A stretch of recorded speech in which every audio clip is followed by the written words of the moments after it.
Enggak menika wa antaqulu 'alallahi ma la ta'lamun, kamu berbicara tentang agama Allah Subhanahu wa taala tanpa ilmu.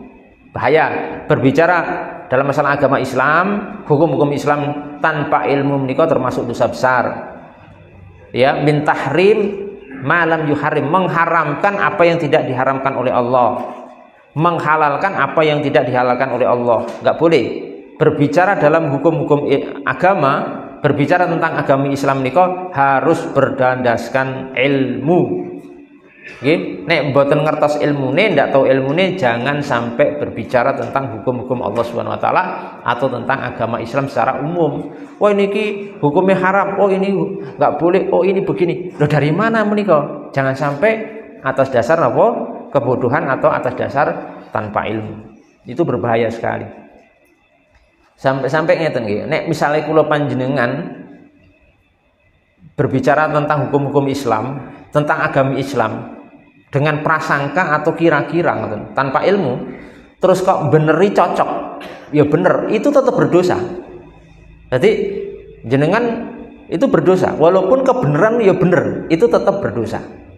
Ya, tetap berdosa.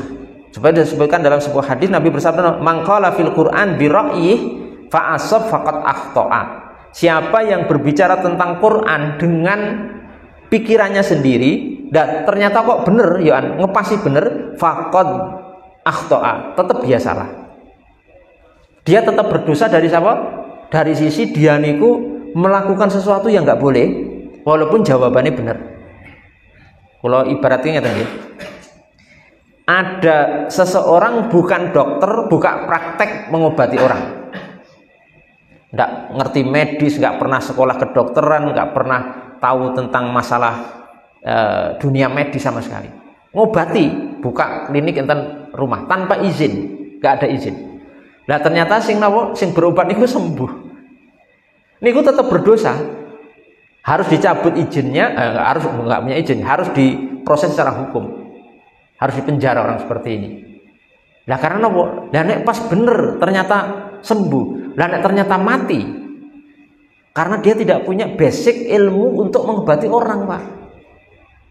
Enggak punya izin. Dokter niku untuk bisa praktek harus nopo? Punya izin praktek. Dia enggak punya, berbahaya niku. Harus kredibel, harus punya ijazah, harus punya syahadah, harus punya izin, harus punya ini. Karena berkaitan dengan nyawa orang. Nah saat ini misalnya setiap orang menika melakukan hal itu bisa kacau dunia menika nek tidak diatur. Niku saja urusan dunia, apalagi urusan agama. Jadi urusan agama niku lebih berat. Enggak boleh setiap orang berbicara tanpa nopo? Tanpa ilmu, tanpa pengetahuan. Ya. Sebenarnya di sini ada ucapan dari Imam At-Tabari dalam tafsirnya sangat bagus sekali, tapi mungkin sudah kita sampaikan secara makna saja karena waktu.